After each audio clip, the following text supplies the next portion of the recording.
Basi za kampuni ya Pioneer ezikunukiza mu 10 zibadde zitambuza abantu okuva mu bitundu by'ekibuga eby'enjawulo okubaleeta mu Kampala wamu n'okubazaayo. Kyokka okuva ezaabaweddwa obutasasula misolo, abantu gye zibadde zikola baatandise dda okukaaba olw'entambula okukaluba naddala mu bitundu nga Mukono, Wakiso, Gayaaza wamu n'Ekyengera.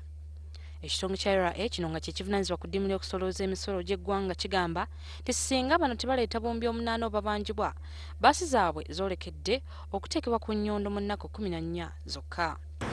But because we are continuously suffering the deficit, we have decided to take action. Obula abakugu mu by'entambula mu ggwanga bagamba nti okuwamba omuntu ate gw'obanja tekikola makulu.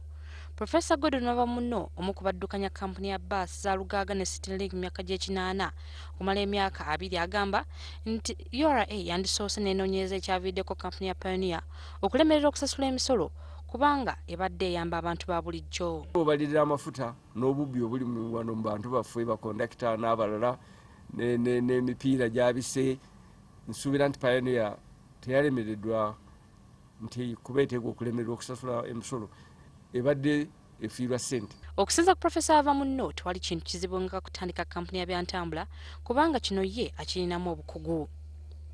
Nga bbaasi okuzikuuma si kyangu. Bbaasi se public utility eteekwa okubeerawo. Gavumenti erina okulaba nti eteekawo bbaasi zezo. Professor Wabamuno agamba nti engeri Pioneer gyetubidde n'ebbanja ery'obumbi 8 ate nga kati tekyakola, tewali omuntu ayinza kugitaasa okuggyako gavumenti okuvaayo ne bawula ensimbi kubanga be baweereza abantu baayo abatalina nsimbi nnyingi. Awo ngambira nti gavumenti yandibadde eyingirawo n'eyambako n'ebawa okufunira loan.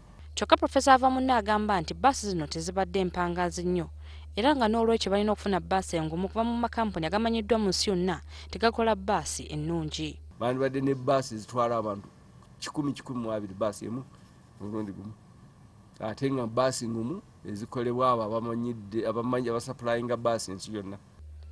Mu kiseera kino abagoba ba takisi bali ku mugano nga gwanswa wabula abantu bo boogera ki ku nsonga eno. Okundi bizinesi ya transport nzibu nnyo. Kusooka abagagga bennyini maintenance y'emmotoka si nyangu. Kati moroka basaba ku ssente nnyingi okusinza ku maintenance. Kalina wennyini faakala mu moroka osanga nti amafuta gali waggulu, emisolo gy'osasula risiiti bikoze bitya. Kampuni ya Pioneer yali etegeraganye ne URA obutasasula musolo ogugibwa ku bidduka ebiyingizibwa mu ggwanga nga bipya.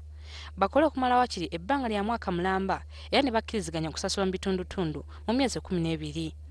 Kyokka okusinza ku URA wadde bano baba beetayirirangako okubabanja baagaana okusasula nga bwe baali basuubizza nabo kwe kusalawo okuwamba ebidduka byabwe. Kati kampuni ya Pioneer esigaza ennaku 13 okulaba nga basasula emisolo gino egibabanjibwa URA n'okusinza ku bakugu mu by'entambula mu ggwanga bagamba ensolo yandibadde kuba ettuufu kuba omuntu wa wansi wakwongera okubonaabona singa kampuni eno eggibwawo. Shamim Batalwo, WBS TV, Kampala.